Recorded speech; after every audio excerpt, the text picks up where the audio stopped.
Hello, welcome to The Weekly. It's been a week where every story has had a surprise, even one about a car crashing into a DVD store. And no, the surprise isn't that DVD stores still exist. Well, this all unfolded just before 5. The Toyota Camry behind me crashed into a DVD and video store here on the boulevard in Punchbowl. Forget what happened to the DVD store. We've been struck by a smooth criminal. It's been a big week. Let us boogie.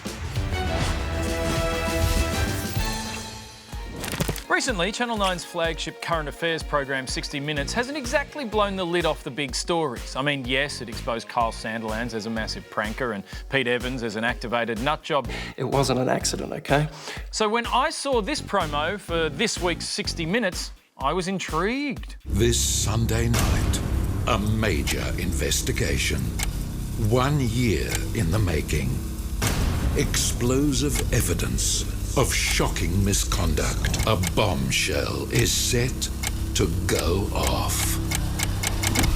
And the story was explosive, as on Sunday, 60 Minutes alleged Victorian Government Minister Adam Somyurek got to the top of the state Labor Party through branch stacking, a process explained here by the pinnacle of Labor integrity, Sam Dastyari. This idea behind branch stacking or active recruiting or whatever you want to call it simple. It's about me making sure there are more of my supporters there than your supporters who show up. While Somyurek denied the claim, 60 Minutes had all the hallmarks of a big TV takedown. Secret, sweary audio recordings. We're just going to be really bad. We're going to be assholes and bad. Wow, that's just standard Labor Party policy. But there were also beautifully staged reenactments that assumed dodgy Labor politicians make their dodgy phone calls in front of portraits of Victorian Premier Daniel Andrews. There were also dramatic revelations from Adam Somyurek himself. Minister. I didn't even know we had a minister. But if we do, surely it should be Barnaby Joyce. It was all incredibly embarrassing for Daniel Andrews, who called a press conference first thing Monday morning to distance himself from the whole thing. There is no place in my government for him. He's not worthy of an opportunity to resign. He was sacked. Is he a mate? Do we have dinner together? Have I been to his house? No. Has he been to mine? No. Sit down and have a beer with him? No. Federal Labor leader Anthony Albanese was also keen to emphasise just how little he knew Somyurek. I've barely met the bloke. No one watching that program outside of Victoria, including my federal colleagues, would have heard of this bloke. You know, that's the nature of a backroom guy like this individual. You know, I think I've worked out the problem. If you can't recognise your own party's power brokers, maybe your back room shouldn't have quite so many faceless men. Australia's relationship with China has cooled faster than a bowl of bat soup ever since we led the charge for an independent global investigation into how coronavirus began. China's state newspaper even published comments that labelled Australia a giant kangaroo that serves as a dog of the US, which was meant to be an insult, except Australians love kangaroos with the loyalty of dogs. That was basically the plot of Skippy. What's that, Skip? China's cracked the shits? Yes, they have. They've even warned Chinese university students not to study here due to an increase in racist attacks, a move that put billions of education dollars at risk. And if there's one thing the government takes seriously, it's accusations of racism that affect the economy. And so Population Minister Alan Tudge leapt to refute the claim, and he brought proof. We live in the most successful multicultural country in the world here in Australia. And even when you look at pop culture, some of the most successful and popular people have got a more diverse background, such as on MasterChef at the moment, which is the most popular TV show, where one of the judges is Chinese, or has an ethnic Chinese background. See, Australia can't be racist. Some of our best friends are of ethnic Chinese background. You know, Tudgey's right. Australia has the most successful multicultural media landscape in the world.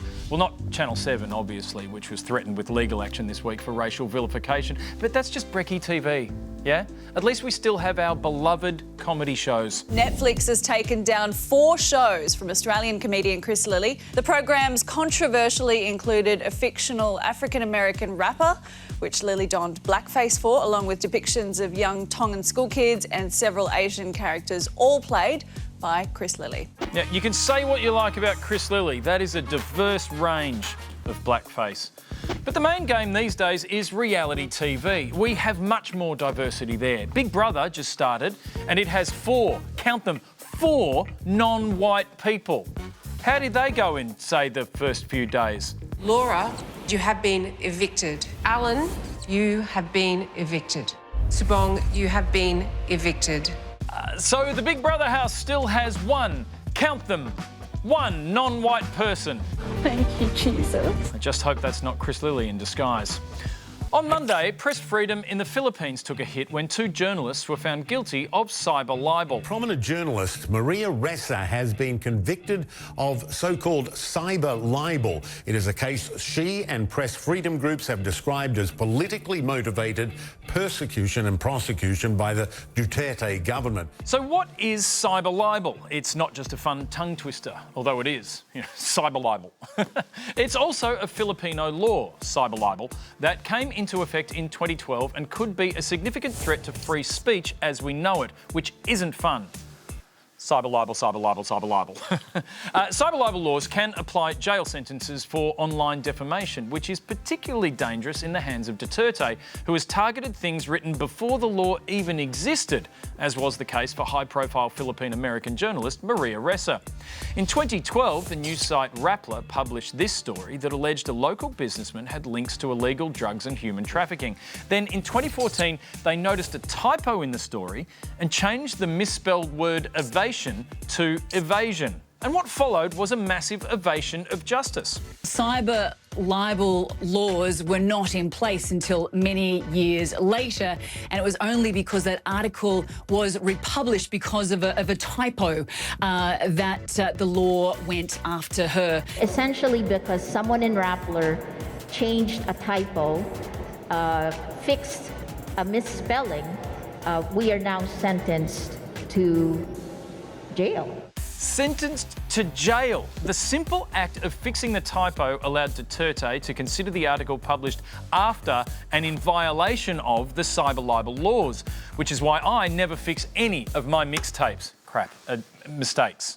Look, just keep rolling. Now, this is tricky to understand, so let me put it simply.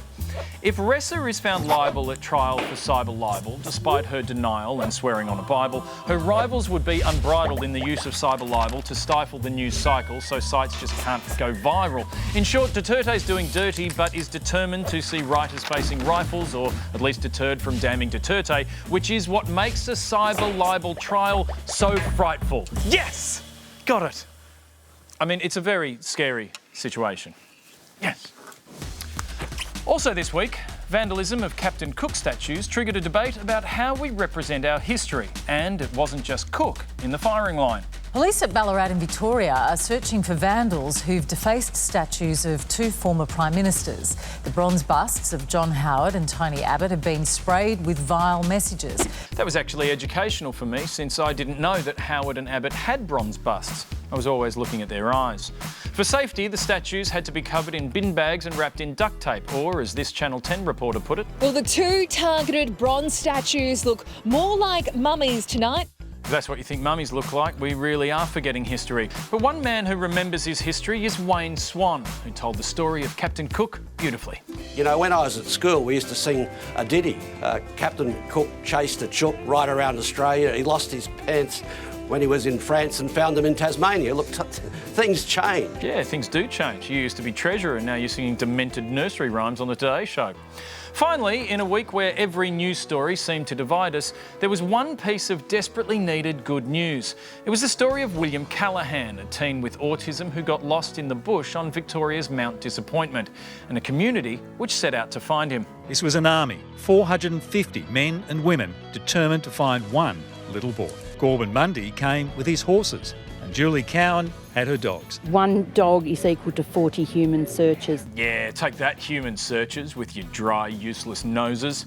But it wasn't just any rescue. With the 450 humans and a dog, so 490 humans, all working together to tailor a rescue mission to suit Will's unique needs.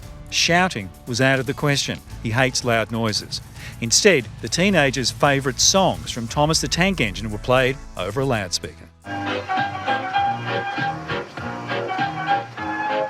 Given the police had to play it, we're just lucky William wasn't a fan of NWA. But then, just as we began to brace ourselves for the worst, the teenager was found. And not to shame Julie's dog, but was found by a human. Finally, we've all been united around a happy ending. All we need now is a way to commemorate this wonderful outcome.